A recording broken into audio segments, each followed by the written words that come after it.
Welcome to Breaking the Chain. I'm Jacob. And I'm Cody. We got a lot of really cool news this week. Mm-hmm. So, we're going to be talking mainly about spoilers, and we might have a second topic depending on how fast this goes. But we have a lot of really cool things. It's really exciting. I have a little mini rant at some point, but outside of that, what did you do in Flesh and Blood this week? Same old, same old. I went to the weekly armory that I always go to. Well, not always go to. I guess I've been missing it a little more lately. But I brought Riptide this week for my hero. I brought the Stinky Boy. How did that go, by the way? I won. I won the 3 rounds rather. For the armory. It was a smaller armory, but I do think that Riptide was doing pretty well for it. I am somewhat considering him for Pro Tour London, which is why I brought him this week. But we'll see if I actually bring him or not. He's got some positives, got some negatives, but I don't know. We'll see. I am planning to bring him to the case tournament this weekend though, at level 7, and potentially might be recording that and having it on the channel. So stay tuned for that. But yeah, he's a consideration for Pro Tour London, and so that's why I brought him in, and he's been feeling pretty good. Oh, that's good. That's super spicy. I would have never expected you to bring Riptide. I don't know if I've ever heard you talk about Riptide before. So, yeah, I mean, I've played Ranger before, but I've never considered Riptide. But I don't know. For some reason, I've always had this thought of like when he was originally released, he was kind of like a very full fatigue hero. But lately, he's been moving away from that, and he's been more of like, I have these really cool traps that are overrate, but I'm also just doing Ranger things. Just don't have this like dominate on demand that Azalea has. And he obviously has different matchup spreads because of that, but he can still do a lot. He can still do like the Death Dealer, quad pump an arrow and then send it for 15 or something. Like that is still within his realm, especially with the way that he's built lately. So he's feeling pretty good. That's super cool. I've the only Ranger I've ever like looked at and been like, that looks like something I'd play is Riptide, and it's probably because of the defense reactions. The Guardian in me is like, that's cool, right? Like a defense reaction that gets rid of the opponent's hand, but outside of that. The strong ones are very strong, and it's a good thing they're legendary because it would be disgusting to collapsing trap somebody 3 times in a game. I can't imagine like someone getting collapsing trap. Like technically it's possible with all those new specializations. You keep hitting it. That would be fun. Yeah, because is it Murky Water? Is that the arrow that you can grab a defense reaction from your grave? The 6th power one? Yeah. Yeah, it's like you do something weird where you reveal. I think it's the same thing where you reveal 3 traps, then you choose one without showing your opponent. That's or is that Murky Water too? Hold on, I need to look that up. But I think you might be thinking of Plan for the Worst, which is the action card that does a very similar thing. Let's see. Oh, no, you're right. It's a Murky Water does a very similar thing. So yeah, Murky Water says when this hits, you may banish face down 3 traps from your graveyard. If you do, choose one at random and put it in your arsenal. So that can get Collapsing Trap back, but it is completely random. Whereas Plan for the Worst is the Rosetta action that Rangers got that says look at your opponent's hand and arsenal, and it also has like the Seek and Destroy effect attached to it, and then you search your deck instead of your graveyard for 3 traps. And it's really interesting. The wording is odd, where basically you search your deck for 3 traps, you put them all 3 in your hand, no matter how big your hand is. You shuffle you basically mix up your hand, and then you'll take 2 cards out of there, not at random. It's your choice. Shuffle those 2 cards back into your deck. So you could end your hand with all 3 traps you grabbed, or maybe just one of the traps you grabbed, or even actually it has to be at least one of the traps. Yeah, but basically you can kind of like, if you have multiple cards in your hand for whatever reason, you can have you can effectively play that Plan for the Worst card and just have multiple traps of those ones chosen. So I don't think you actually. Oh well, I guess you keep 1 trap because you only shuffle 2 cards, so you search for 3 traps. Right. I was thinking like you could still keep an arrow. It's like super weird, but you could. Yeah, no, you have to keep one of them with the way that it works. Yeah. but it's at least one of them. So you could, if you had an extra card in hand when you play this, you could have more than one of those traps that you show your opponent from the deck, which is kind of fun. It's been fun to like play that card, and then like when I have either a card I want to arsenal or something, and maybe I just couldn't do anything with my turn, so I just have extra cards, which can happen sometimes with Riptide. It's this big downside is sometimes you just don't have an arrow, so your hand just gets kind of bad, and you play this card, and then you can either have all 3 traps or just 1 trap, and you can kind of like make your opponent guess whenever that happens. Yeah, I really like that card though. It's like every time he gets one of those like expansion slot cards, I'm like this close to like getting them and like playing Riptide because I'm like, ooh, plan for the worst, really cool. But you know, it's a ranger. I'm not big on rangers. Ooh, murky water's really cool, but I'm not a ranger. Ooh, infecting shots really cool, but I'm not a ranger. You mean intoxicating, right? Intoxicating, you're right, yeah. That's the one where like I get why some lists run it because it's a blue 3 block arrow that can come in for 4, but I don't know. It just seems like I don't know if I ever want to run that card. Yeah, it's cool. I never said it was good, but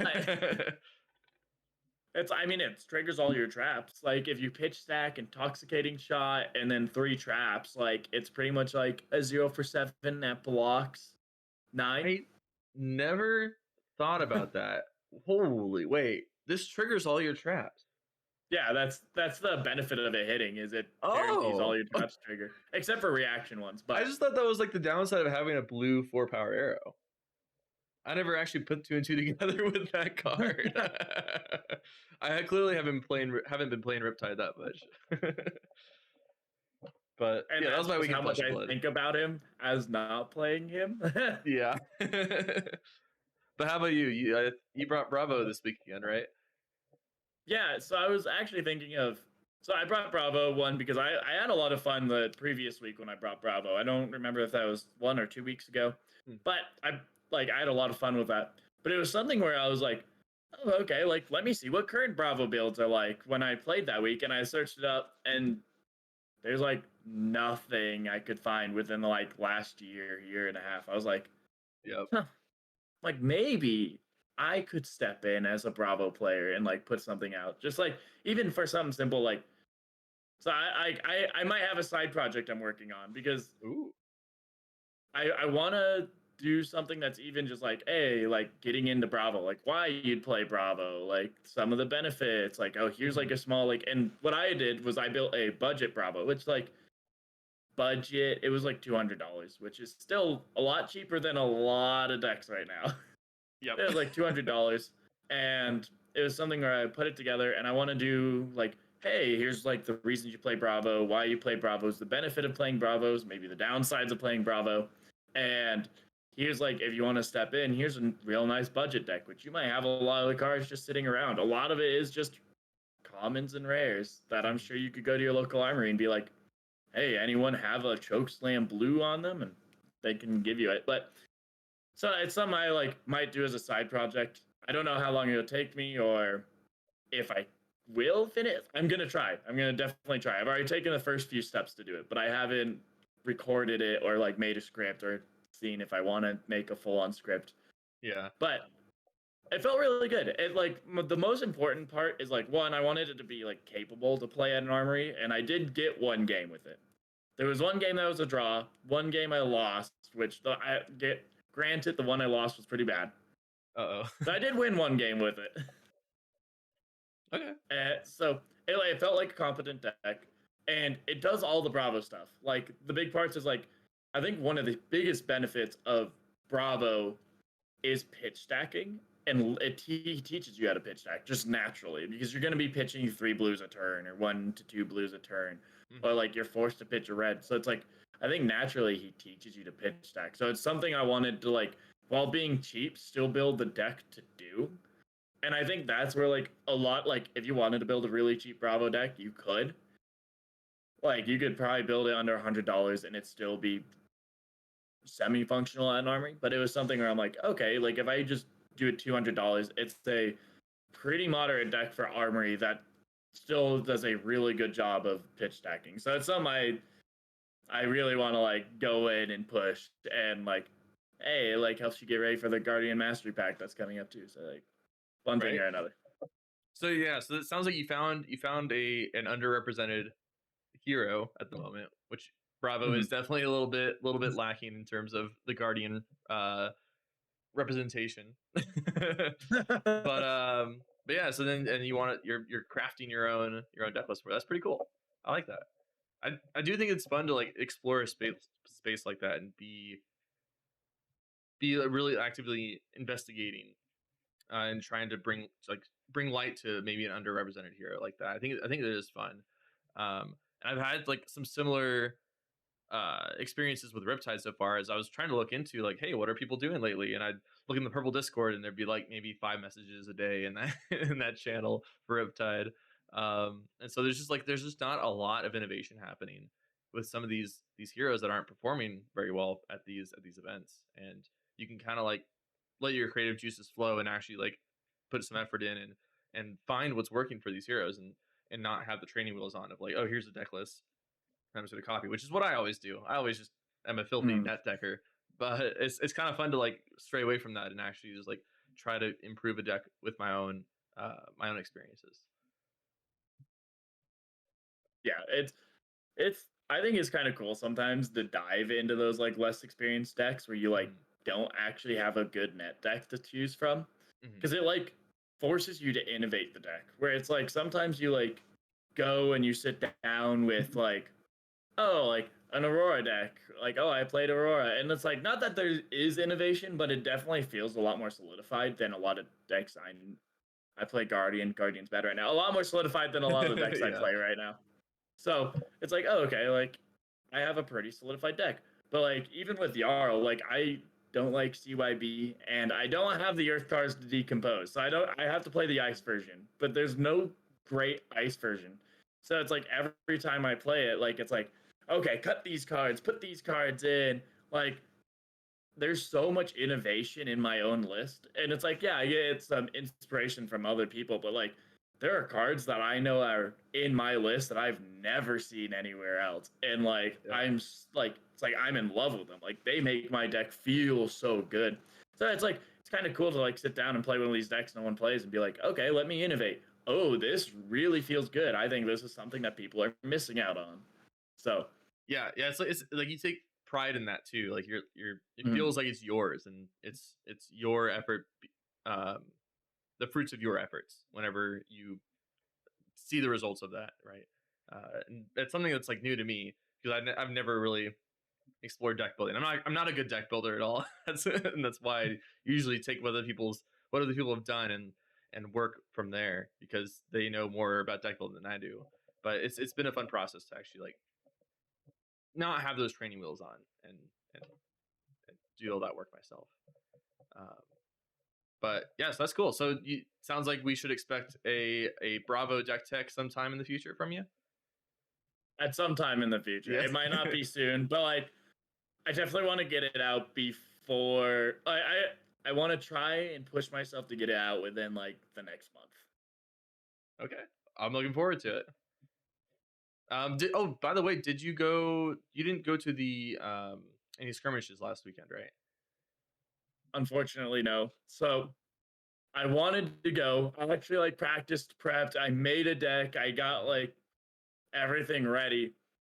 But for the first time since 2024, my D&D group for Sundays, everyone finally had their schedules off.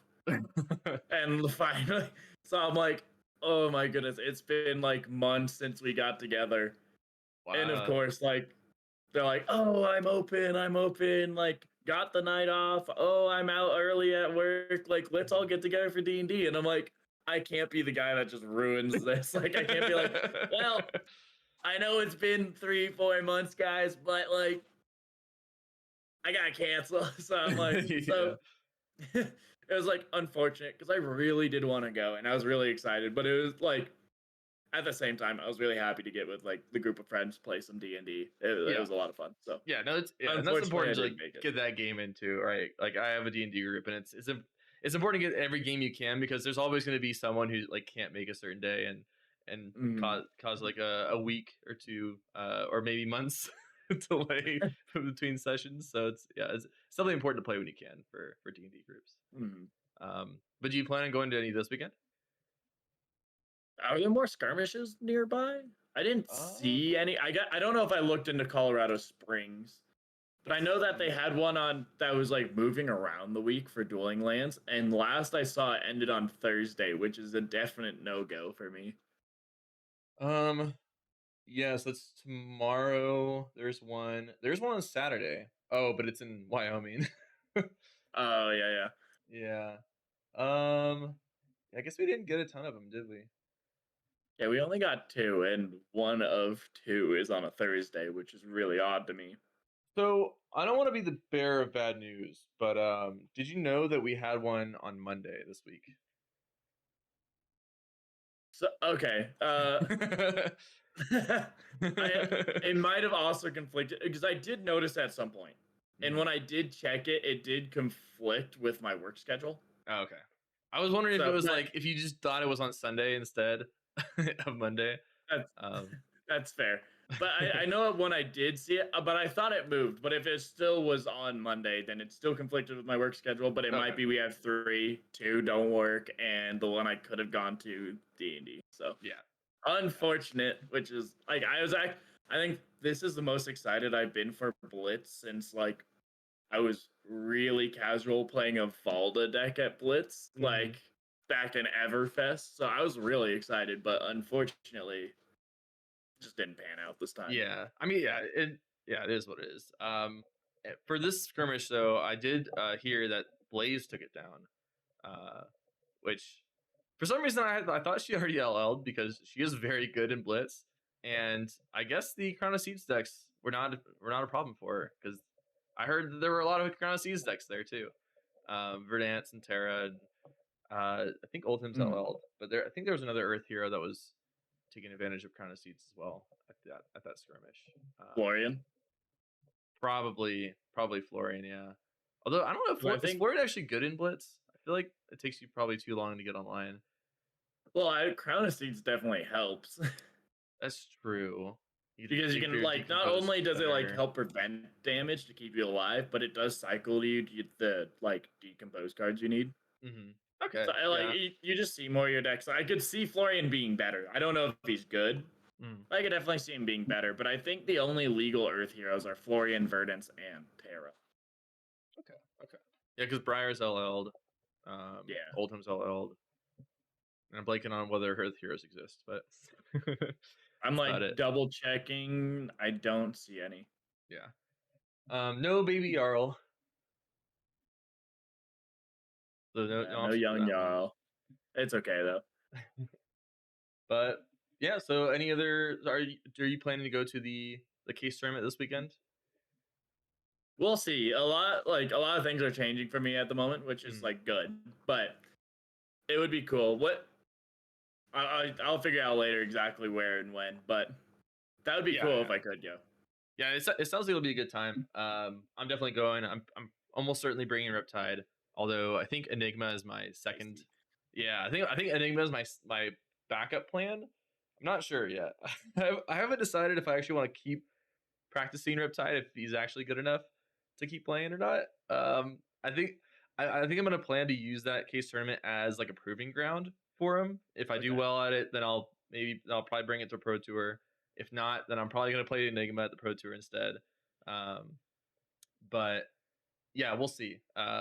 But that's my plan. And then potentially, like I was saying earlier, potentially I'll record that tournament and post it on the channel. So I do want to look into casting that in some way, whether it's whether you're interested or if we find someone that is interested in like co-commentating it. If we do end up getting the footage and uploading it to this channel, um, I think that would be kind of cool to do because we have a lot of talent in the Colorado area, and I think that it would definitely reflect in a recorded session of that case tournament up there.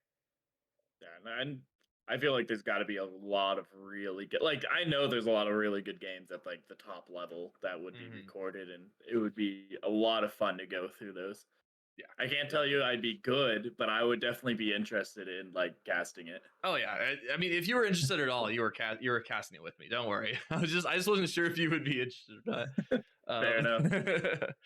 But yeah, how about we jump into the meat of the podcast with the spoilers that we just got? Was it yesterday or the day before? It Maybe was both. yesterday, maybe. I'm not entirely. Let's see. It was Yesterday we got at actually one 11 plus. today, but yeah, it was yesterday that we got them. So we got spoiled the heroes for High Seas. Jacob, do you want to reveal the classes that we got in High Seas? The So confirmed classes now. the classes we got were mechanologist, ranger. Everyone knew ranger, and necromancer. Necromancer. Finally, so exciting. the ever rumored hero class to come out is finally here. So one thing I want to say is on one of our podcasts, I did say that there has to be a mech and there has to be a pirate. I don't know if it was on the podcast or if it was Someone timestamp it for us. Someone in the comments timestamp him predicting the exact class breakdown of the set.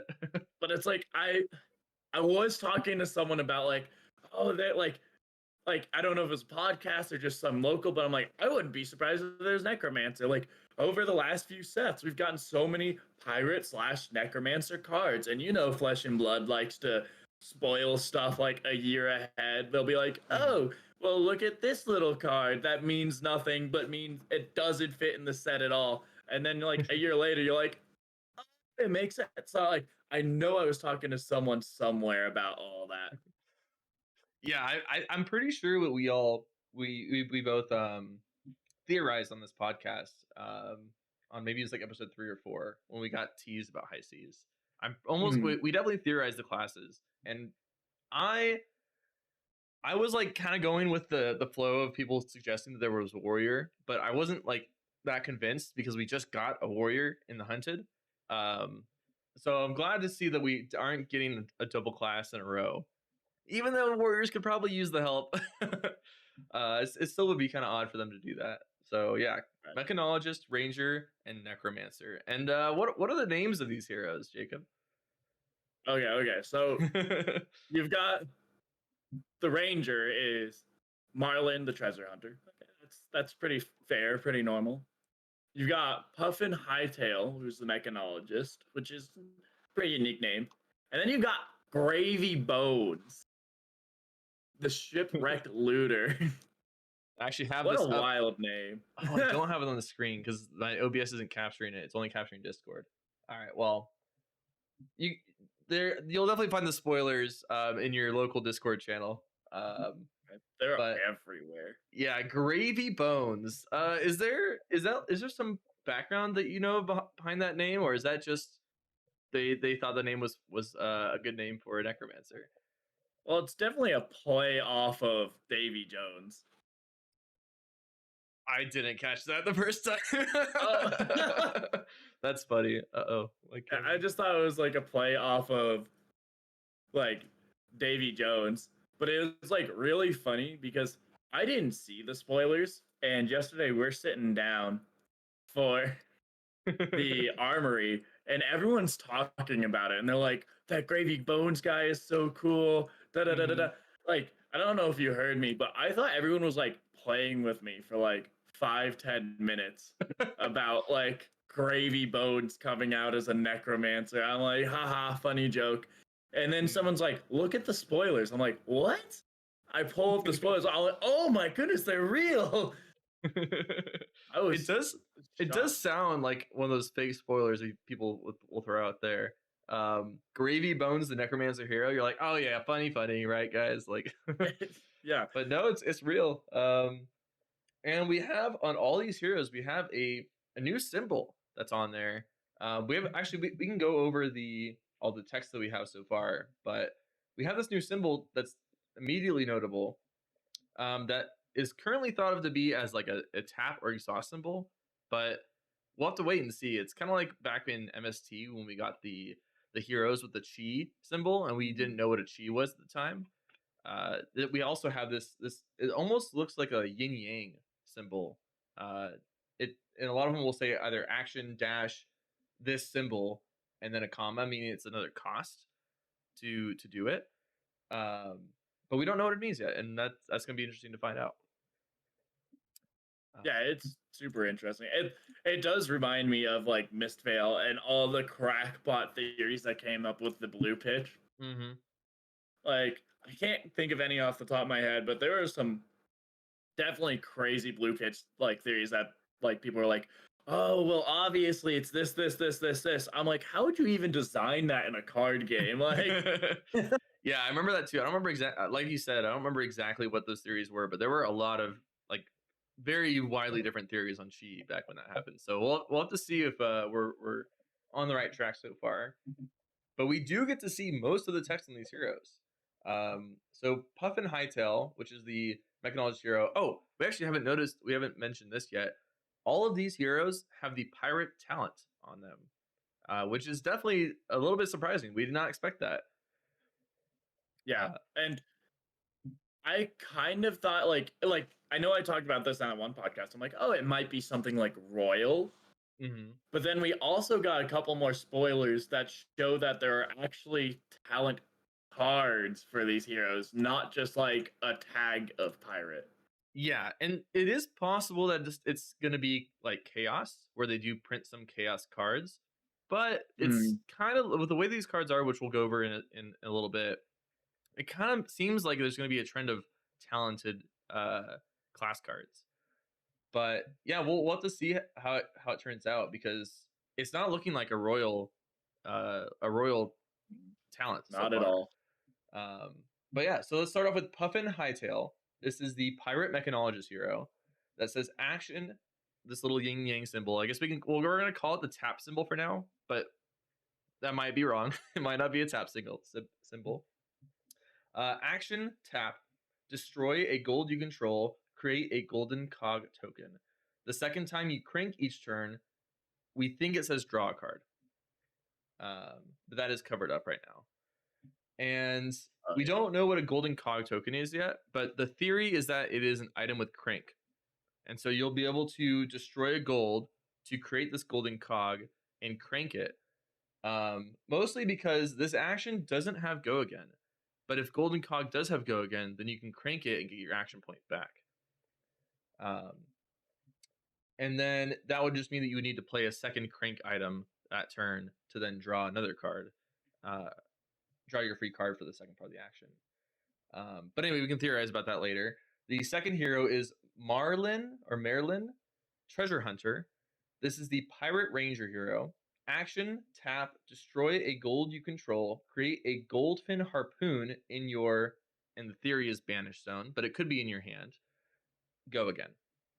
And so basically you can destroy gold to get an arrow, which is very good for consistency and also pretty good for fatigue angles.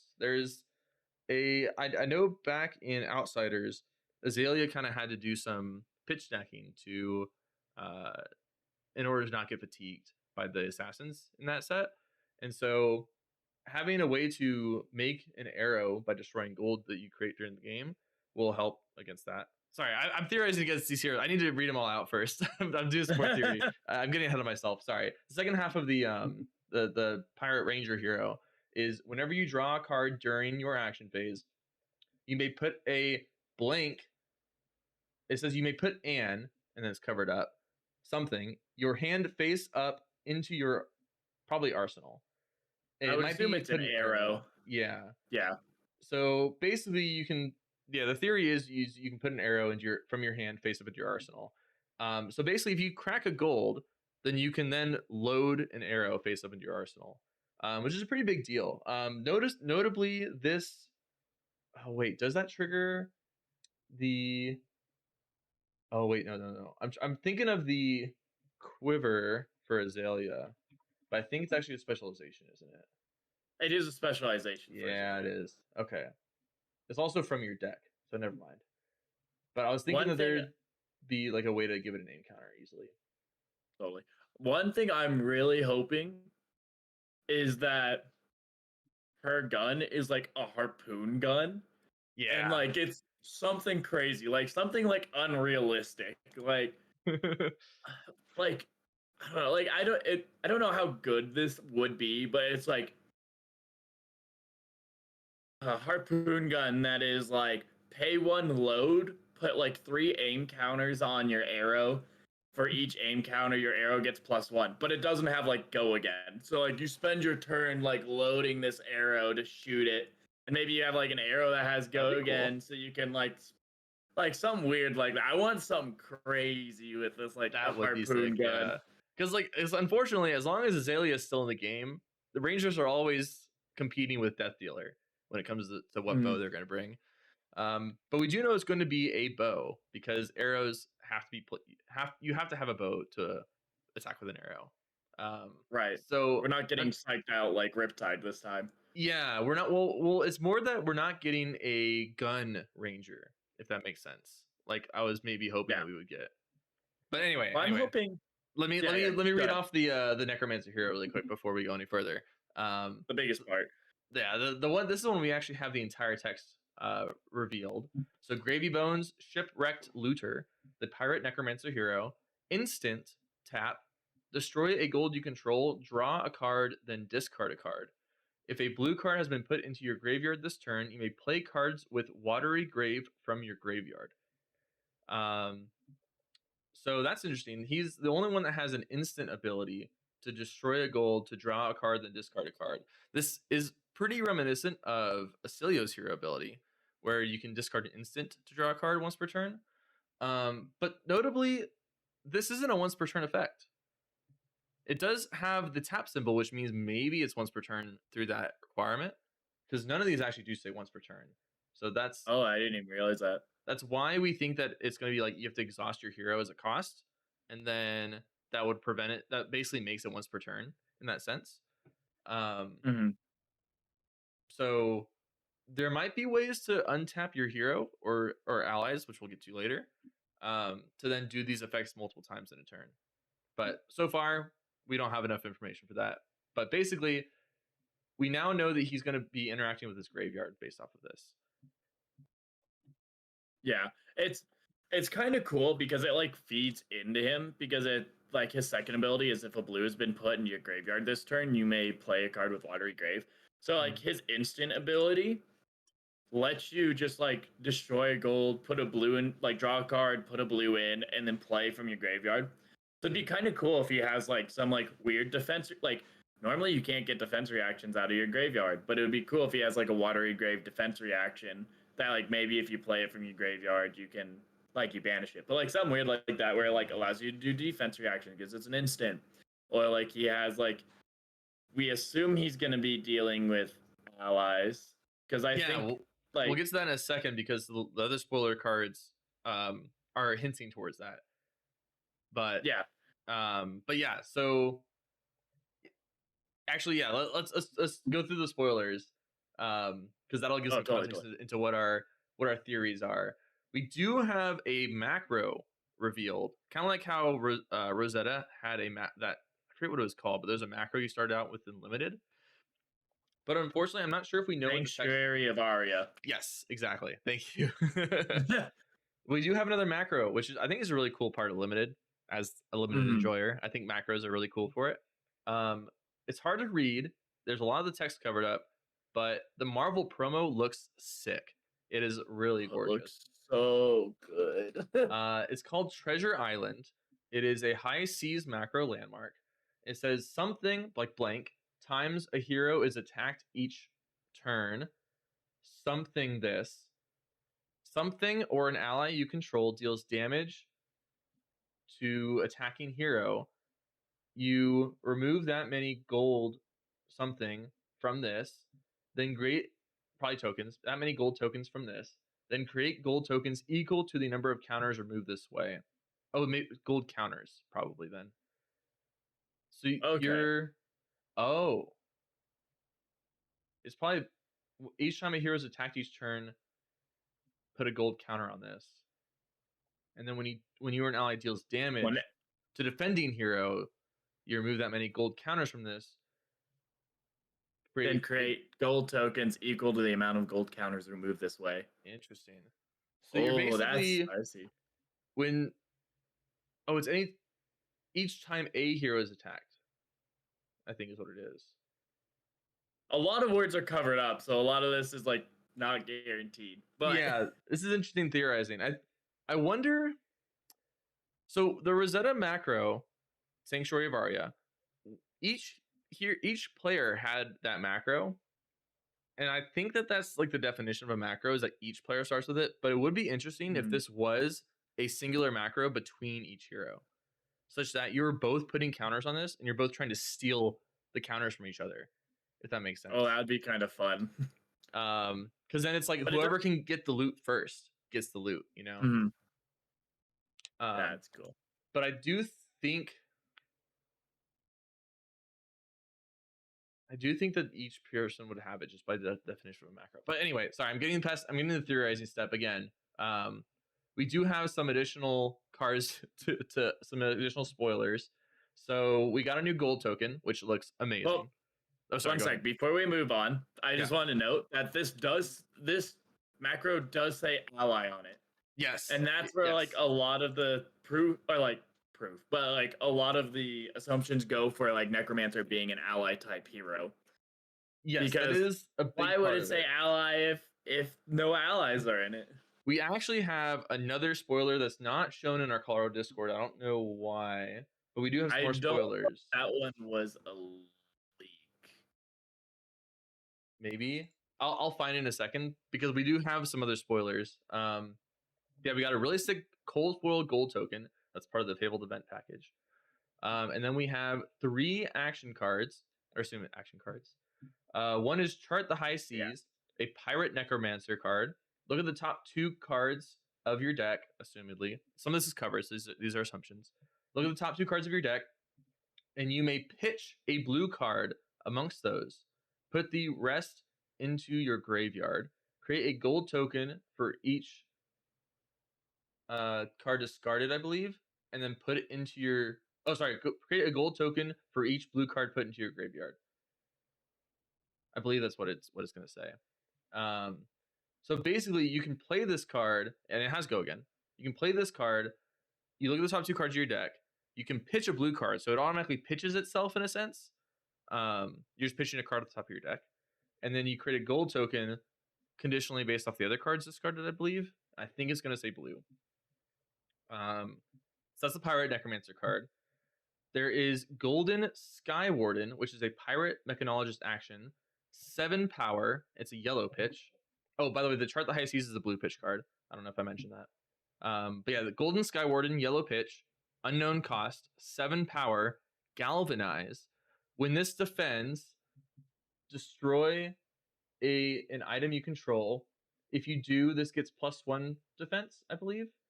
Yes. If a golden cog is destroyed this way, create a gold token and repeat this process. So basically, usually what Galvanize actually says is you destroy an item and you get +2 defense. But this one actually says you get 1 defense, and if it's a golden cog, you repeat it again. So you can kind of galvanize multiple times with this one card. Oh, I didn't even think about the block value being able to go like to the moon with this. Yeah. Depending on how many items and golden cogs you have, you can.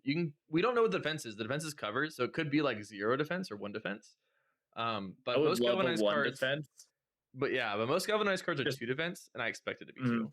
But notably, I would love a 1 defense just because we haven't seen like. Have we seen a card that only defends 1 in this game? Have we? I gotta look this up now. Hold on. I'm like, I don't think we have, and it's like this might be me just wanting that because like I want a 1 defense, like not on this card necessarily, but on a card would be too cool. So far nothing. We do. It is. We actually have 2, I believe. We have 3. We have 3 cards with 1 defense. Oh, okay. But they're kind of predictable. They're like blue defense reactions.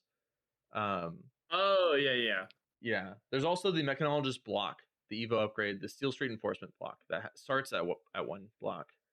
There's also Tectonic Force Field, which starts at 1 block. But yeah, they're all like blocking or defensive cards that are blue pitch, that have 1 defense. Okay, never mind. Ignore me then. No, I mean that's a good point though. But yeah, notably this is a yellow popper with 7 power, so it's a 7 power popper for mechanologists because mechanologists didn't already have enough pretty good poppers for the prism matchup. Um, yeah, and then the last card is Big Game Trophy Shot. It is assumedly it's covered up a bit, a pirate ranger card, action or instant. And it says something arrow attack. I think it's your next arrow attack this turn gets +4 power. If it has harpoon in its name, it gets when this hits a hero, create a gold token. Draw a card, then discard a card. Go again. So basically, we don't know what the cost is. I think it's 2 cost. It's kind of hard to tell from the image, but I think it's a 2 cost yellow that gives your next arrow attack +4, and if it's a harpoon on hit, create a gold token. You also get to draw and discard a card, and I believe that synergizes with the hero ability, right?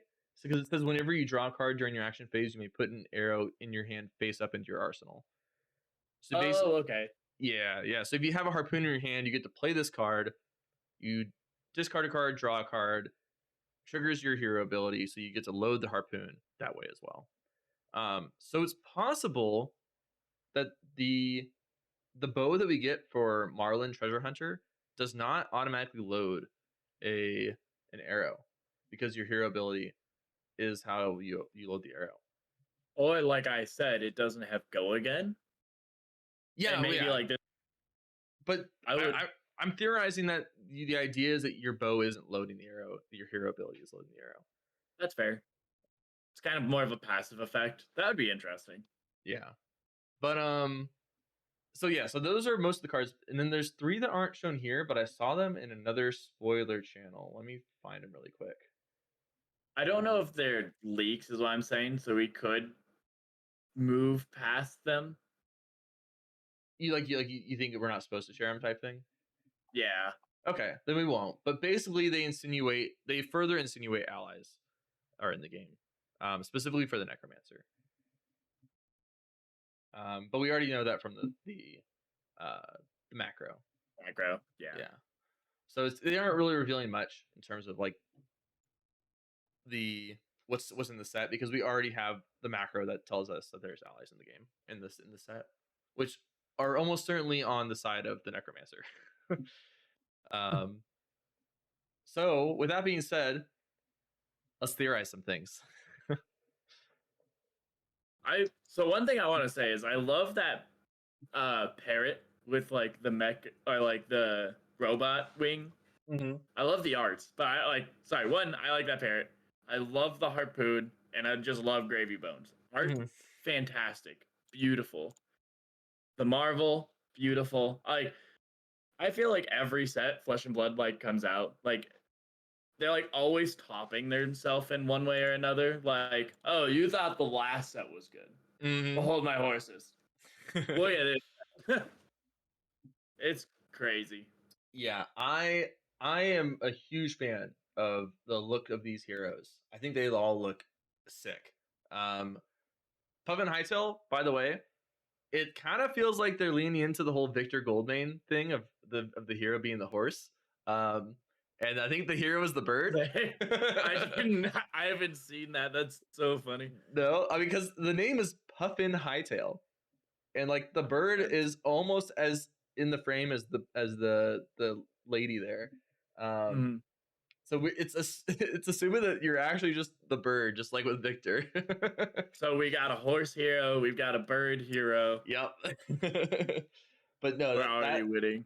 I love the look of that hero. I love the look of Marlin. I think that is the girl from Shelter from the Storm, the ranger. So I'm pretty sure Shelter from the Storm is someone with red hair. Oh, is it? Oh, you're right. She's like a brunette. So yeah. Or the ranger, the new ranger hero is a brunette. Let me look at Shelter. I haven't looked at Shelter too closely. Yeah, she's got red. Okay, so it's not Shelter from the Storm. It's not her. Yeah, definitely not her. Actually, hold on. Let me look. Let me take a second look. Yeah, no, it's not her. I just have to take one more look. Okay. And then Gravy Bones looks sick. He kind of reminds me of what's the character from Pirates of the Caribbean? Is Davy Jones? Duh. It reminds me of Davy Jones in Pirates of the Caribbean. I love that his hand is just like has this like green aura coming from it too. Mhm. Um, he's got like the skull face, like it's just a bone for his face, and he almost has like his armor is like a rib cage going around him too. Like there's just so many cool things going on in the art for Gravy Right. Bones. I really like it. Like, it's kind of, he looks undead, which he might be. But Mm-hmm. like, I expected like a necromancer to control the undead, not be the undead. So it is like cool to see this.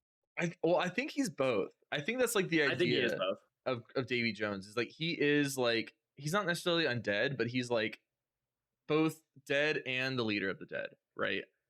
Mhm. Um, although I don't think it's the dead. I think they're like something else, like they're like trapped souls or something like that. But Something regardless, weird. something to know: we only know the health of one of these heroes because the other two, their health is covered up. It is possible that the mechanologist and or ranger don't have 40 health. I would be kind of surprised if they didn't have 40 health, but it is possible. Yeah. Just something to note. Nothing on them like makes me think that they should have less.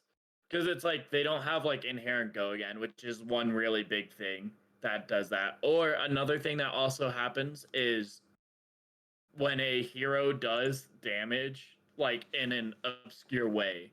Mhm. And like neither of them look like they're obscure in dealing damage or give go again to their attacks, which naturally shouldn't. Well, so I would challenge that. So the heroes that we have in the game that have less health so far are Riptide, and that's because he deals damage with his Mm, cards. So he gets extra value out of some of the cards that he includes, which is why he starts with less health. Prism, because Prism puts out a lot of ward that like basically makes her have more health. Kind of interesting that Enigma isn't the same isn't the same yeah. in that sense. But that is the idea behind Prism is that you're getting this extra value that is in the lower health compensates for that. And then we have Dash IO, who has less health because you get free cards from your hero ability. Um, and there's a chance that Puffin Hightail, the mechanologist hero, could have less health because of the second of the last part of the text. The second time you crank each turn, draw a card. So you're getting that card draw in there, and it's not like the other heroes where, like for example, Gravy Bones is draw discard, and um, Marlin is just whenever you draw a card, you get to load. It's not like you're gaining a card advantage that way. Whereas Puff That's and fair. Hightail, you gain card advantage. So I think there's a chance that Puff and Hightail has less health. Uh, You have a but good point there. that'd be the only one that, unless like the other cards in the set influence that differently. There's a chance that Mm. Puffin has less health, but that's it. I would say that like it does seem like in limited, Puffin Hightail's card advantage could cause less health as well. But that's my theory. Okay, okay, I could see that. One thing, another thing that we didn't mention is that there are treasure packs. Yes.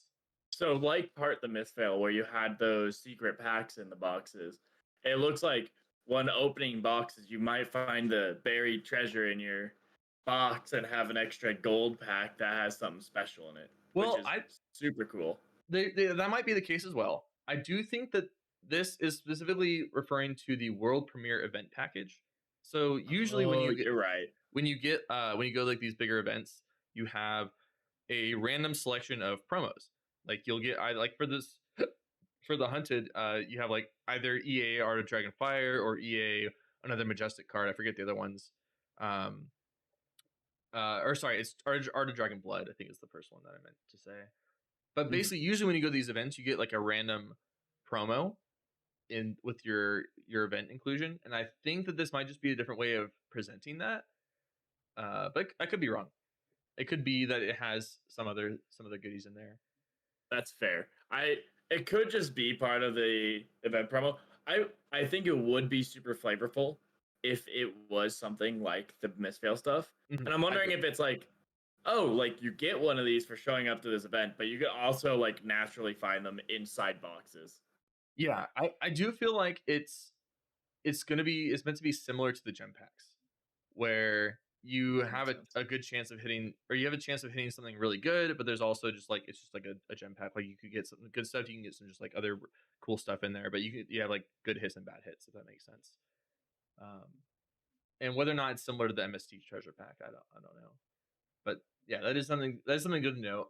It also comes with a really cool playmat. There's actually two cool playmats shown here. The world premiere event package has the art for the Treasure Island macro, whereas the Fabled event package has a a treasure map look to it. It actually reminds me of the like the World of Wraith map, like exclusive map that they had a while back. Mhm. But it's like very treasure map esque. Yeah, and it looks like it's the same art as Chart the High Seas. Yes, it is Chart the But High Seas. You're right.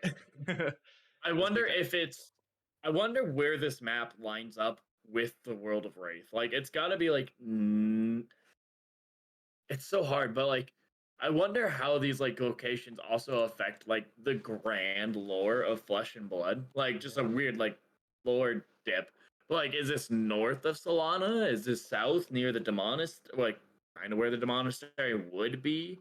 Is it to the west past like Aria or not west, east past Aria?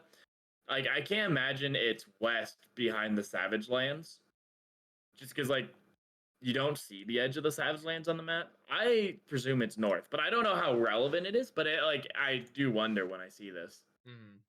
Yeah, no, I that's a good point. I do need to dig into the lore more. That is one of my it's on my list of things to do is to learn more about the lore. But I think we will probably get an answer once we have a high resolution image because we can see some text on here and some locations on here that are named, but the Mhm. banners are really small and hard to read. Um,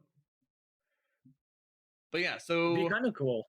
go ahead, go ahead. It, I was gonna say it'd be kind of cool if like the each location on here is like a card or some thing or another that like not I don't know how you would do it. Maybe it's just an action card like visit this place, Oh, like but they visit the all old did something. anvil. Yeah, Wait, yeah, but like something for each of these named islands. So you have like this map that like shows you where all these islands are, but then you could like in card form visit all these places. one of you can kind of read one of these locations on the map. It says golden something, but I don't think it's anvil. But it is funny that Golden Hall. yeah, golden hall maybe. But no, that's good. That's a good guess. That they might have visit the something, and you might be traveling between these places in the high seas. But yeah, I do want to do some theorization. Um, let's. I kind of mentioned this before, but I do think that that Marlin's bow is not going to load a card, load an arrow. I think that it might do something else. Whether it is maybe a cost to draw a card so that you can load an arrow through your hero ability effect, or if it's like maybe making a golden harpoon for you in some way. I think there's like a good chance that it doesn't actually naturally load your arrow and it synergizes with your hero ability in order to load the arrow. Like maybe like discard a card, draw a card type thing. Okay, okay. My guess, what I'm gonna put down as my big theory for her is that her harpoon gun is gonna be load without go again, with like some sort of extra benefit. Mhm. Where it's kind of like the illusionist stuff where it's like when like enigma stuff like your weapons with +1 counters also have go again. I think it's going to be kind of like to go into more like aim counter synergy. It's like load put like I said like aim counters on here and Ooh, your attack gets +X for how many aim counters it is, and I you like don't. that theory.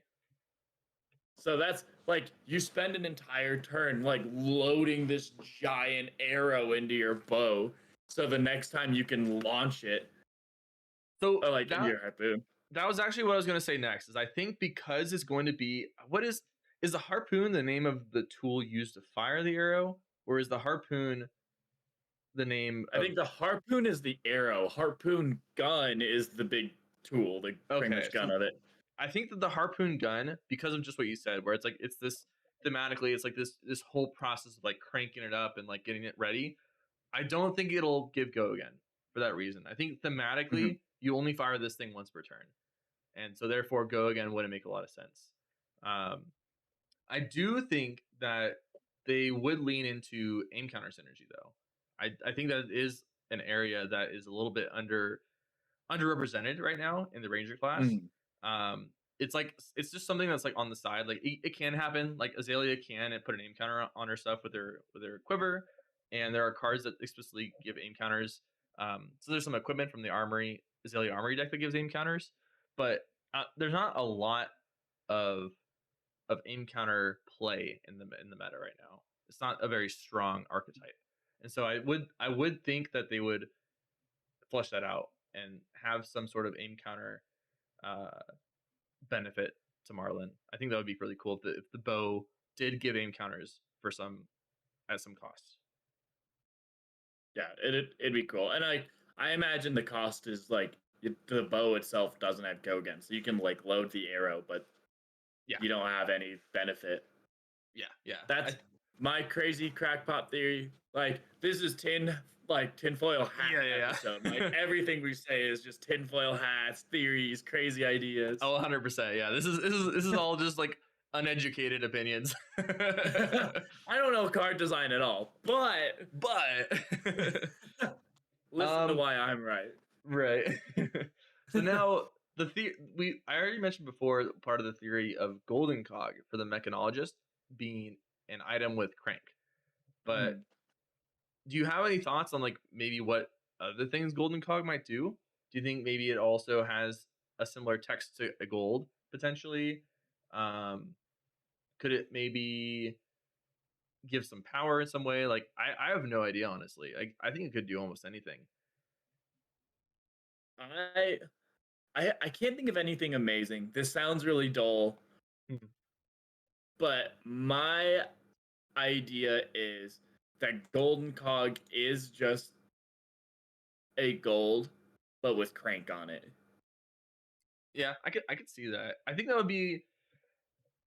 would make sense power level wise for that to be the case, but I do wonder the thing about crank items is that usually actually let me verify this. But from what I understand with crank items, they all tick down at the start of the turn. Maybe here, random side tangent. What if it's just like a cog that says destroy this draw card and has like a steam counter or two? No, but that'd be too strong. I'm trying to think like thematically, what would a golden cog do? And like a cog helps the Right. machine run. So like maybe you can spend it as a cost instead of boosting the top card of your deck. Maybe it's like when you would boost, you may destroy this instead to fulfill that requirement. Okay. I can see it being like Maybe something it's like that. if they're trying to Um, move away from the boost energy, it could be destroy this. Your next mechanologist attack gets go again. yes, that would also be another way to do it. I think that's probably what it is, and you know why? Because otherwise, mechanologists could have a lot of trouble um, in limited in this format. If the Mhm. cards all have boost, if they continue like the boost thematic with mechanologist, then it would make sense to have a way to get around the fact that your deck will have generic cards in it or dual class. Well, I guess dual class would still count, but like you could then like if you boost a generic card, maybe you can like spend the cog, or maybe you can guarantee that you have go again by spending the cog ahead of time or something like that, right? Because that is like one of the big things when it comes to mechanologists in limited is that you are really punished for having generic cards in your deck because you can just hit it and end your turn. And so I think it might have something to do with boosting or getting action points. I think it's a good guess. One thing I want to speculate on her is I really want her to have a pistol and sword. Like Yes. I want one-handed weapons where it's like a pistol and a sword. Like that would be so flavorful. Like you have a mechanologist sword, and it could be like a steampunky sword in a way. Like put a steam counter on it, and then you have to attack or whatever, one thing or another. But I really want that. That would be so cool, so flavorful, so like flavorful. I want that so bad. Yeah, I was actually gonna look at that. So I don't know how well a parrot could hold a gun. Yeah, but like, how well does a horse hold? I mean, the horse could hold a hammer. No, but like I was actually looking at the art and I don't see any weapons on her. She does have this like thing around her shoulder. It's like a tube, almost like it's like a map tube or something, but I can't really tell what it is. Well, it looks like she has like wings in a weird way. She Like, does. not like She does have maybe it's to wings. help her swing or swim. Ugh, mixing up my words. No, Like kind of like flippers. I think the idea is for it to be like flying because like the parrot. Yeah. So she has wings like her parrot. Oh yeah, that makes sense. But yeah, she has this like it's like a canister or something that's around her. That's like a strap around her shoulder, um, holding like a canister or something. And she's actually like it almost looks like a saddle that she's standing on, but it's like the front of Is the ship. is she on a flying ship? She is. No, that's a good catch. She's on a flying ship, and you can actually see a blimp up in the corner. In the background. Yeah. So she's on a flying ship. Interesting. Yeah, we don't know what weapon she'll have yet, but that I actually mentioned that when it came to the possibility of if there's a warrior in this set, it would be cool for them to have a sword, a one-handed sword, and like a one-handed pistol. And I do think that a mechanologist could definitely have that same configuration of weaponry. But One thing I noticed about Marlin's art is on the border. You can actually see an arrow inside of the border. Just random tangent, but I was looking close and I saw that. Is that That's really now cool. I have to look at other Ranger cards and see if that's also the case. It is not. Well, kind of. The Azalea border is a different border than like the Ranger cards. So it's weird because they used to do heroes based on where they're from. So the Azalea border is actually the Pitts border because she's from the Pitts. Just like Bravo's border is the Arya border because he's from Arya. So they used to do that, but now they I can't remember how recently they changed it, but now it's based on their class and talent, just like class and talent. I see. Which I think is a little sad because it takes a little bit of the flavor away. But yeah, it is like interesting. I guess it leaves their like origin up to potentially be like a little bit more obscured if they want it to be. Like they don't want you to know exactly where they're from. right. But yeah, that's cool to have the arrow into the like. They also all the pirate cards have that like what is that thing called? It's like on the front of a lot of the ships in pirate movies. Oh, I don't know what it's called. It's like the mermaid on the front. Is that a mermaid? It might be a mermaid actually. Oh, but yeah, it is a mermaid. Yeah. Okay. Yeah, the mermaid on Kind the of front of the built ship. into the side There's a art. mermaid on the side. Yeah, that is cool. That has the arrow going through on that. But it is kind of sad that they stopped doing that because, like, one of my favorite things of storytelling they did without actually telling a story was Uzuri's art on her border.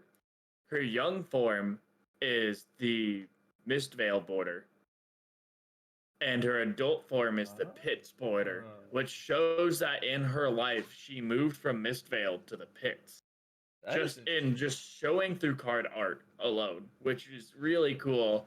And it's like I'm a little sad that they changed it, but like I can get it. Like I do think that the talent border fits a lot better with the hero because sometimes you get a hero that the like where they're from doesn't match what they do.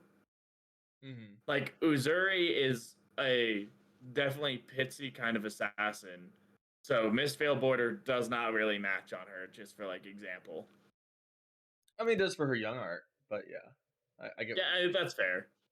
But like, it kind of stuff like I could see that being a problem. Like, say that one of these were from Solana, like, and like Puffin would probably be from Metrics, so she'd have the normal like mech border, and say for some reason Marlin was from Solana, she would have that golden border, which like would probably look a little weird in this pirate theme set. Well, Right. maybe it I see what you're wouldn't, but saying, though. like there's definitely some places where I could be like, okay, I could see where it's like a little weird for it to like fit with the theme of the card, but the flavor is missing. Yeah, this is a no. That's a good point. I did not know that was the case on the borders. I did not know it used to be a where they're from, and now it's just a what their talent class is. I had no idea. I never paid attention to that stuff. This is why I love this podcast. I learned so much about this game that I just like never explored outside of this podcast.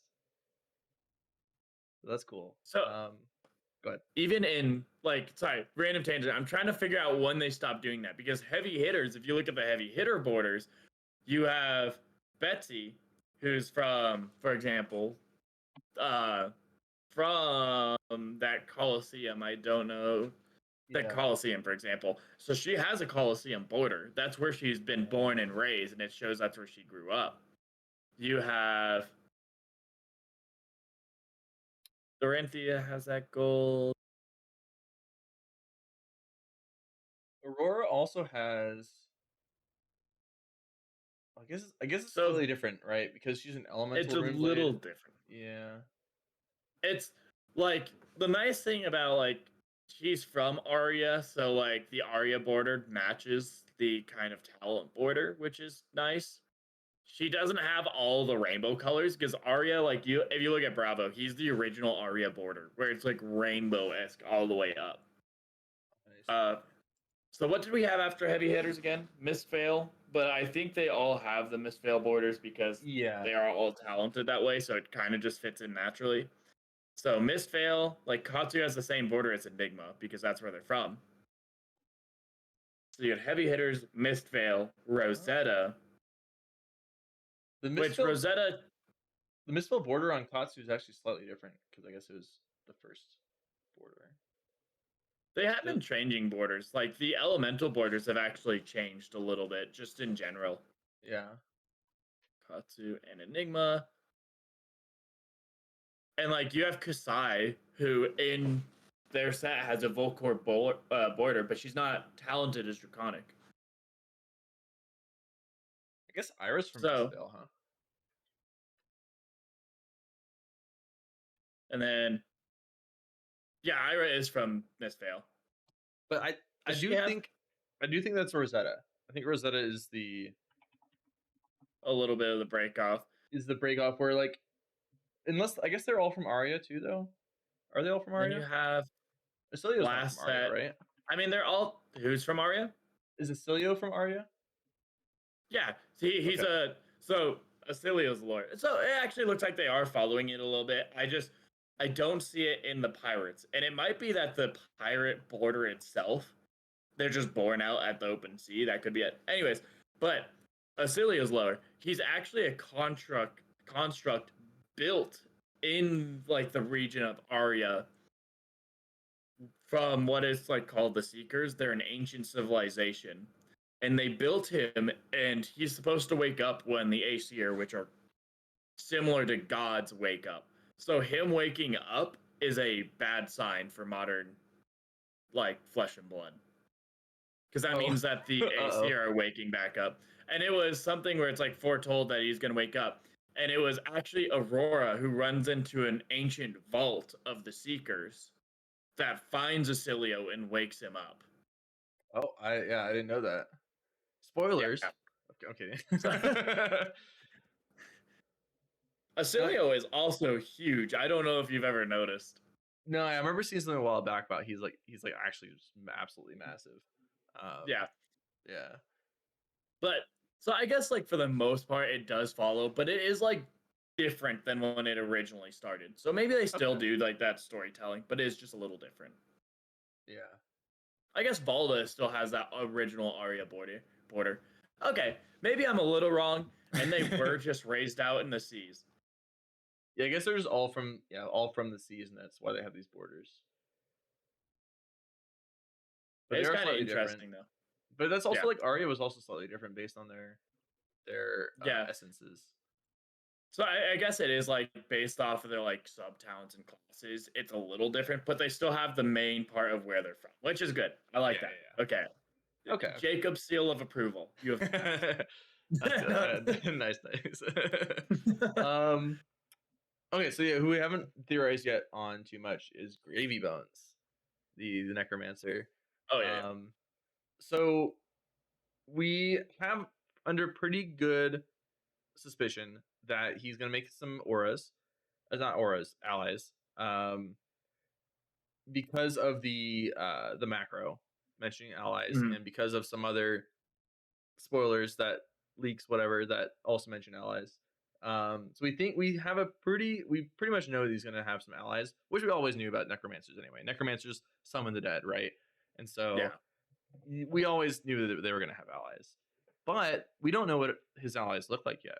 We have no idea. They could be he could summon really big allies that attack for him. Maybe he doesn't have a weapon, kind of like illusionists, um, or he could have just some small allies that aren't really doing a ton of attacking, but are actually tapped or exhausted in order to do effects.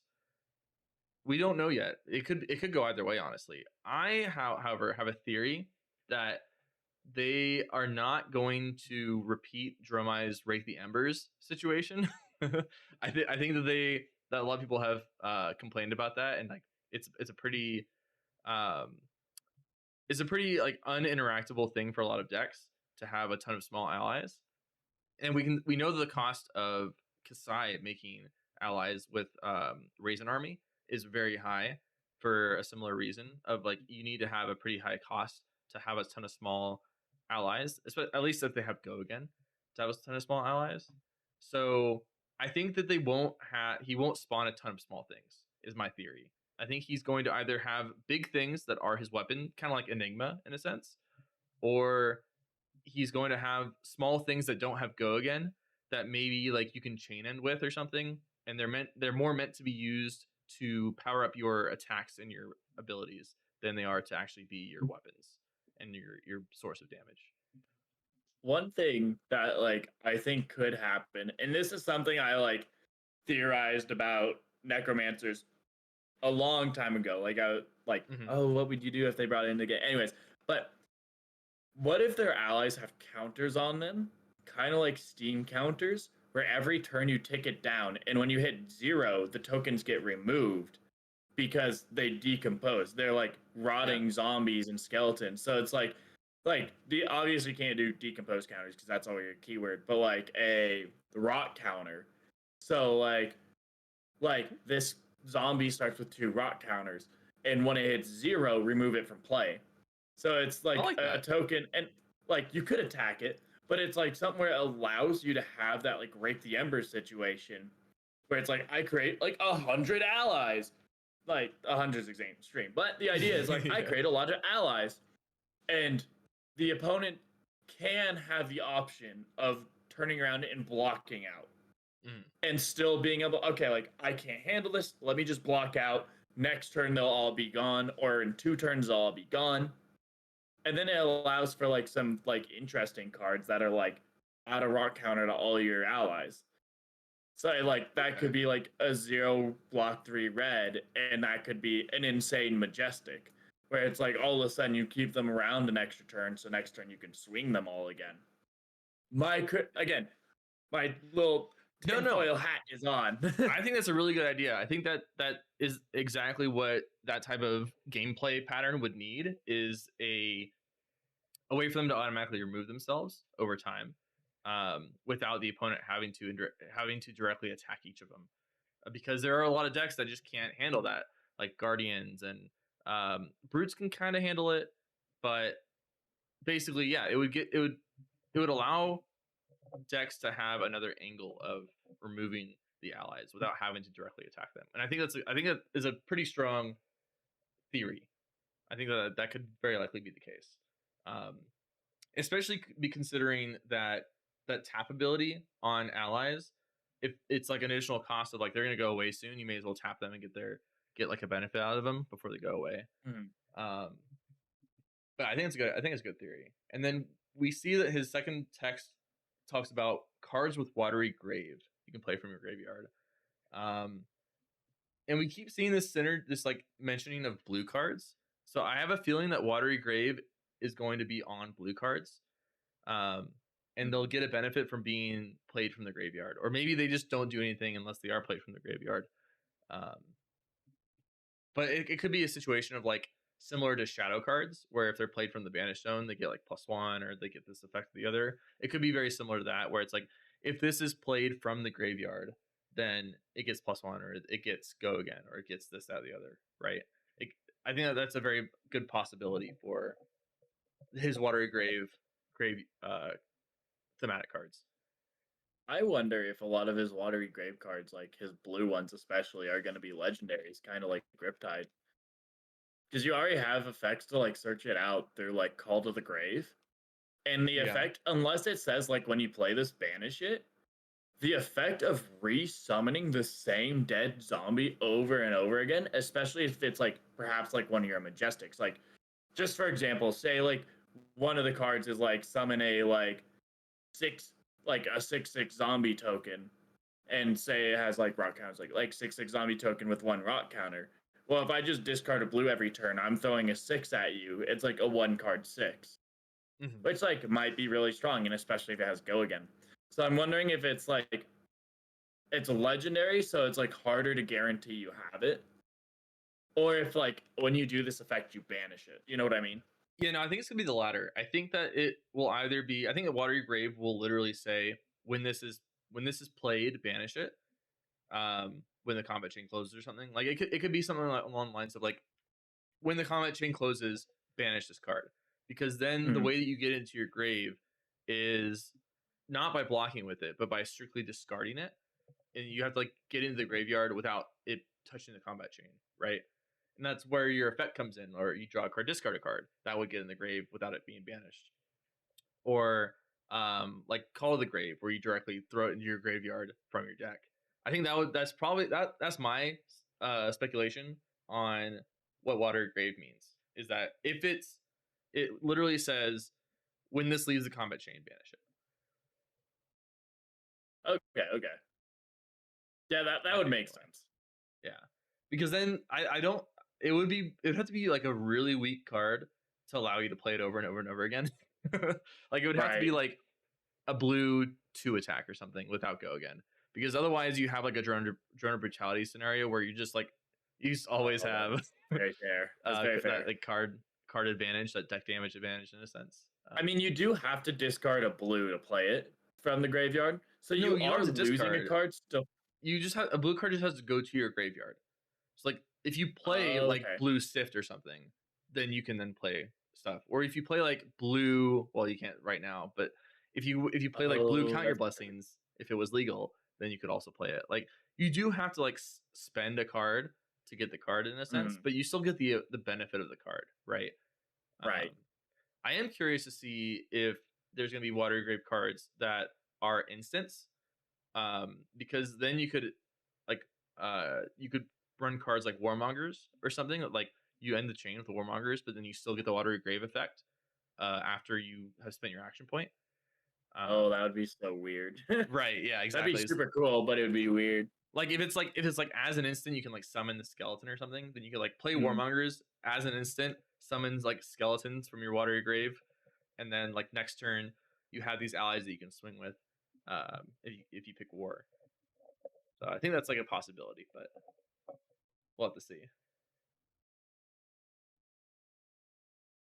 Is there anything else you want to say about the spoilers? Let me think here. I was re-looking over the action cards that we got spoiled, but I was trying to think of like any of my theories align or disalign with these. Is disalign a word? I guess it's misalign is really what the word is, right? Yeah. But anyway, I think it's interesting that I kind of predicted this, that there would be a heavy gold influence in this set.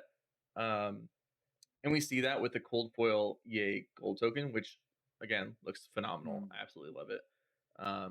So that being said, there are some heroes that get a benefit from some gold token support.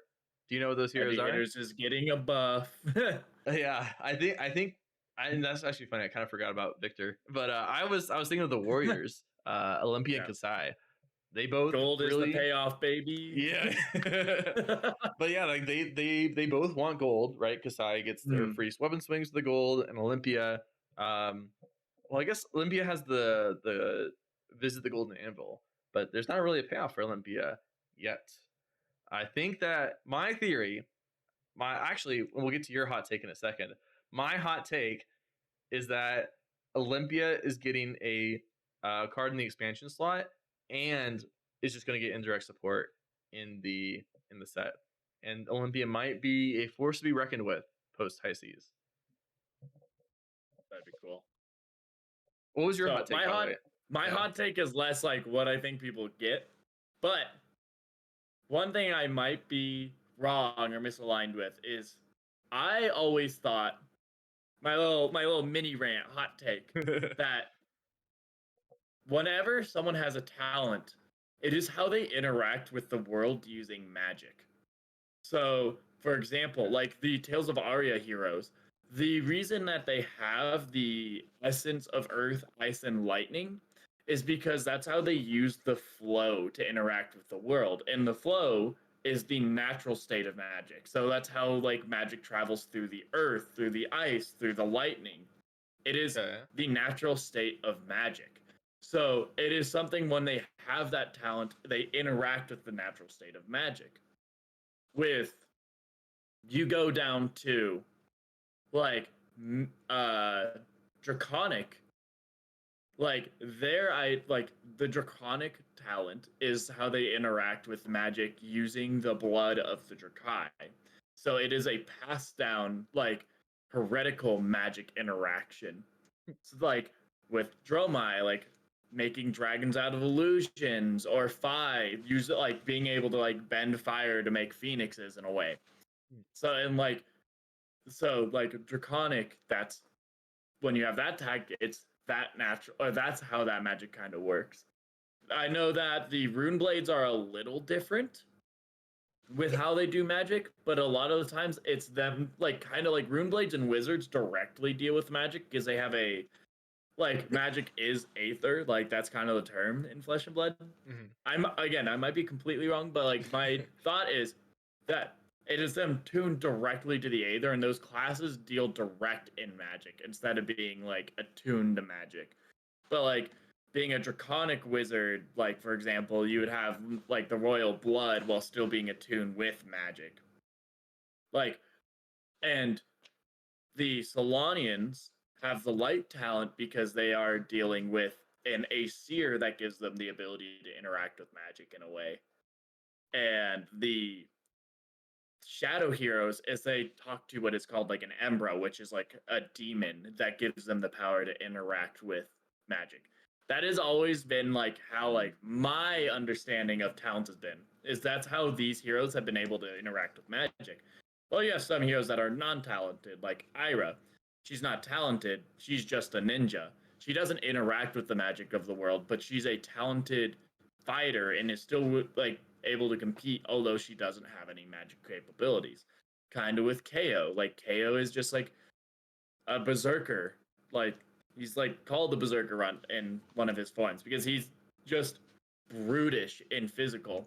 He doesn't have to interact with magic just to beat on someone. Like mechanologists haven't had talents because they don't interact with magic, but they use science to interact with the world, and that's why they actually like I can't say the word. But anyways, they can't interact with cards other than mechanologist cards very well because they have disassociated themselves with the rest of the world and magic, that they are very strictly mechanologists and can only interact in their small world. Like this is how flavor for me. But then we have pirates. How is pirate a magical thing? Like, Yeah, I I I definitely get like the Arya theory of like how they interact with magic, and I think that's like a very good way of putting it. Obviously, I haven't looked at the lore enough, and we could just be way off base already. But I guess I never thought of like light and shadow and like chaos and whatnot to be like magical in a sense. I kind of always thought them to be more of like just like affinities, I guess. I guess that's fair. And that's like because like royal is also a talent technically, but like royal isn't like a it's not like a magic. It's just like a s- not a state. Like well, I'm trying to think like a heritage, I guess, right? Yeah. Um, and so I never really thought of it as like like talent is always magical, and I guess like pirate would unless pirates are magical in their own way. Yeah, I don't. I guess that kind of like confirms that is like a talent isn't necessarily magical. It's just like an affinity, whether it's like a lifestyle or profession or like aura or something. Right, and like I said, it like could totally be something that I've totally misaligned off of my own like thoughts on the lore or whatever here or there. Mhm. But when I saw that, I'm like, they better be attuned to some like cosmic horror in the ocean, like Cthulhu S beast is giving Gravy Bones the ability to summon these skeletons. Yeah. Like, I do really want like a Cthulhu type thing where it's like think of like Cosmic Awakening, but Cthulhu instead, where like you have to like pitch oh, four that'd be pirate cool. cars to send like a big Cthulhu monster or something attack. That would be kind of fun. You, it would be actually insanely cool to have like a necromancer card that is Mhm. like banish your graveyard for every like for all of this tech or like banish your Every card with graveyard for watery every grave, card maybe. watery grave.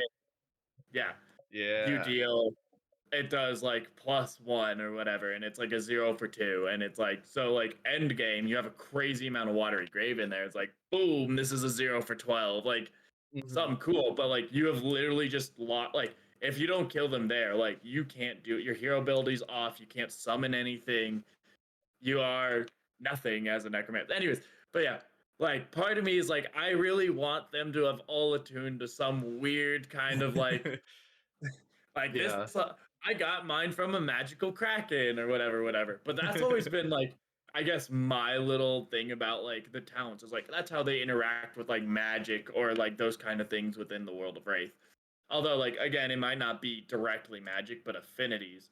But if like the thing about Royal to me was like you can do anything a royal hero can. Like you can blow the war horn, just like Mhm. Oldhim can blow the war horn, just like um the Emperor can blow the war horn. But being the Emperor means like you know how to blow the war horn to like magically dispel that hex. Well, when Oldhim does it, he's just doing it, and it's gonna destroy something, but he can't guarantee that it's gonna destroy what he wants it to. So it's like That is my something. thought is like being royal is being like kind of like how you were raised to understand how to do these extra effects, or like imperial edict is something where you were raised to be able to present this edict to convince people of your power. While like someone else doing it is showing that there's something that needs to be done, but you don't know exactly how to display it. So sometimes you get the desired result, but sometimes something else happens. Yeah, yeah, yeah. That's No, that makes always been sense. my take on. That's always been my take on Royal. Well, the other ones like you can't do Arya stuff and like talented stuff because that is directly in how they are done with, or that's directly how they're in tune with magic. Right. And I definitely I want to read through all the lore. I know you had there's that website that you gave me that had the whole let me find it. Um Oh yeah, it in case anyone's interested, it's Legendary Stories. that's here it is. Legendarystories.net, and it Yes, has all the lore in the game, and I my goal is to get through all of it. And there's a lot of it. There's a lot of lore in this game. And I have a feeling that we would get the answer to that question in this lore somewhere. that's fair. Whether it's through some flavor text or something, like it'll probably say like if if like one of those talents is like an attunement to the like a magical property or something like that. But I feel like the answer is there, and we just have to find it. You know. That's fair. One Um, thing the last thing I'm like interested to find out from this set, oh, is in the Flesh and Blood map. Like, this is why I think it's got to be in the top right or the top left. Because in the top left of the Flesh and Blood map, there is a, like, surrounded by an ocean, a pit in the middle of the ocean. yeah. And I'm hoping we explore that. And that's kind of what we learn from this set. And maybe that's where they get their magic, because there's some weird beast, kind of like in the pits, how there's, I forget what it is. I think it's another Aesir that lives there and feeds that chaos magic into the pits. I do think the answer is in here. I don't want to like spend the rest of the podcast like reading through the lore, but I'm looking at the Arya Oh, yeah. lore just as at a glance, and I feel like the answer's already in here somewhere. But I don't like have dead air or anything, so I'll look over. That'll be my Totally. homework for next week, is looking into the lore. But yeah, as That's like my little for mini rant. yeah yeah. We want to. All right. Here's the question for the week, but we're not done with the podcast yet. Here's the question for the week. What should we call our hot take corner in a sense? Like we want to have like a name for like when we want to do a hot take. Like we both give our hot takes, and it'll be like the hot take moment type thing. But hot take moment doesn't really flow very well. So if you have any suggestions for the name of that segment, let us know. That'll be the question for the week. One thing I also want to ask is, what are your tinfoil hat theories? Like, what Yes. is the crazy thing you're coming up with? Like, outdo me in a way, but like maybe more logical than some of my takes. Yeah, I wanted to see like if there's any other theories on the set that I wanted to leave off with. But I don't have any at the moment. Um, I will say we have one more spoiler we haven't mentioned yet, which is the world premiere Taipei promo, and it's an extended alternate art snatch that Blue Pitch got to reveal, and it looks really sick. It's new plain mahjong. I don't know the right way to pronounce it. I think it's mahjong, right? I don't know how to pronounce it either. I think that's correct, but I can't Yeah, guarantee it. but it's really cool because Snatch is one of the cards where I was surprised that they haven't made an alternate art for yet for one of these events. Like we've now had Ravenous Rabble, Unmovable, various sigil solaces, time snap potion, energy potion, flick flack. I'm trying to think of some other alternate arts that we've gotten from these events, but we've gotten a lot of different alternate arts of classic cards, and I feel like Snatch is one of the most classic of all of them, and we hadn't gotten one yet. So I'm glad that we finally have an alternate art Snatch as a promo. That's really sick. I'm also like, is this in Chinese? Like, It I'm assuming it is is. Chinese. I don't know actually. Kind of like the Fate for Scene promo that like came out near the beginning of the game. Is my assumption. I could be It probably completely is wrong. Chinese because it's from. Wait, my American is showing. Where's Taipei? Uh-oh. Uh-oh. Uh-oh. It's in Uh-oh. Taiwan. It's in where? It's in Taiwan. Okay, so then yeah, it's got to be Chinese. Okay, okay. Yeah, it's got to be in Chinese. Because is Taiwanese a separate language? Because it could be in Taiwanese. Or is that just a nationality and not a separate language? I know that they were a part of China for a long time. No, it's not a language. Oh, it is the language of Taiwan. Yeah, Taiwanese is the language. No, wait. Oh, okay. Sorry, no. I'm Oh, no, it's misreading. not. I'm misreading it. Hold on. No, yeah, Taiwanese language. Yes. So it could be in Taiwanese because Okay. it's for world premiere Taipei. But yeah, I'm not an Asian language expert, so I have no idea what language is in. That's just an educated guess based on where the world premiere is. Yes, we got that just today. That promo or that spoiler. That was really cool. And yeah. Any other final thoughts on the spoilers? Nothing crazy. I'm just super excited. I didn't think Me I'd be too. so excited for the pirate set, but like, I don't know. It might just be Necromancer too. Like, it looks so cool. Like, all of Yeah, it just looks so cool. it's so sick. We're getting a new class. That's the newest Mhm. class since what was the latest class we got? Assassin.